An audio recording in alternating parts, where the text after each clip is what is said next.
All right, ladies and gentlemen, boys and girls, welcome back. It is Dave, the Real Music Observer, observing real music in real time for real people just like you right there and me right here.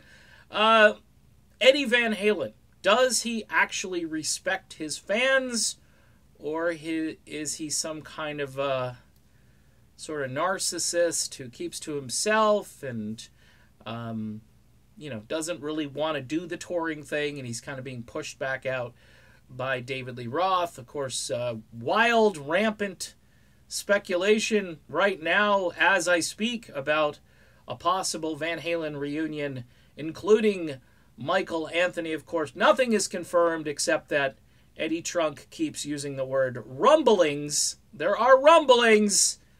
I hear rumblings here in Florida. It's typically a thunderstorm, but, he's hearing rumblings up there in New York or wherever he's based. And, so rumblings. But here's the deal about Eddie, okay? Eddie, I think, lost his mojo, lost his passion after the Gary Cherone debacle.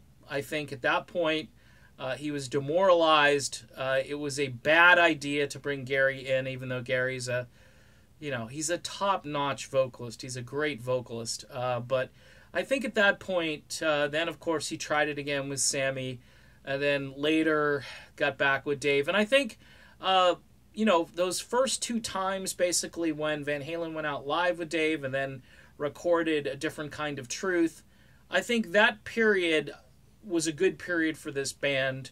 But I think since then, there's not that much passion. There's not much really that these guys need to do anymore. And I think that's the bottom line with Eddie Van Halen. He's done everything he needs to do.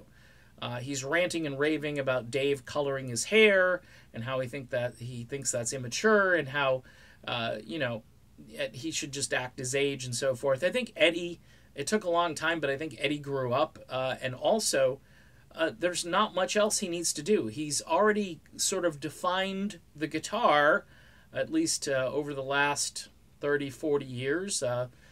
You can make a good argument that he is the most innovative or even just the greatest guitar player of all time.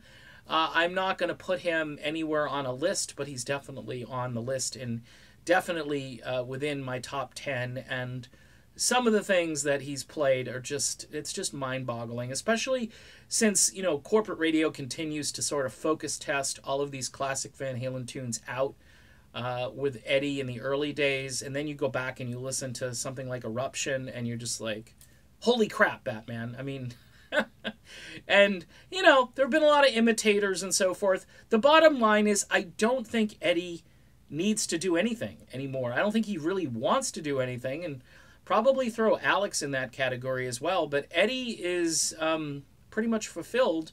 Whereas a guy like Neil Schon, he's talking about what's next all the time. And I know for a fact, because I have kind of ears to the ground around Neil Schon, that he's always busy. He's always doing something musical.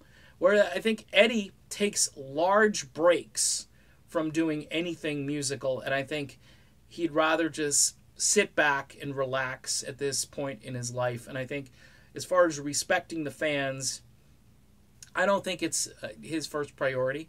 I think Eddie is Eddie's first priority, and his immediate family, and that's it. Now, is that disrespectful to the fans? Not really, because there's a ton of Van Halen music to listen to. They've done everything they could do, and they're not going to top anything that they did in the past, because Roth, he's not the vocalist to top himself from, say, the late 70s or something. It's just not gonna happen. So the bottom line is, like I say, Eddie is about Eddie, and I think, does he respect the fans? To some degree. I think when he comes around to do something, he's polite and he does what he needs to do, but he's not this passionate guy who wants to play like a small intimate club like Neil Schon did last year and have his Journey junkies like in the front row being able to have a conversation with them. I don't think Eddie's there. I think Eddie has departed from that that sort of mindset and is now kind of almost in retirement mode. So if they come back, great. If they don't, it wouldn't surprise me if this whole thing is just a hoax. It wouldn't. I know I'm throwing that out there kind of late in the game, but, you know, Dave's done crazier things. Remember MTV 1996? Yeah. All right.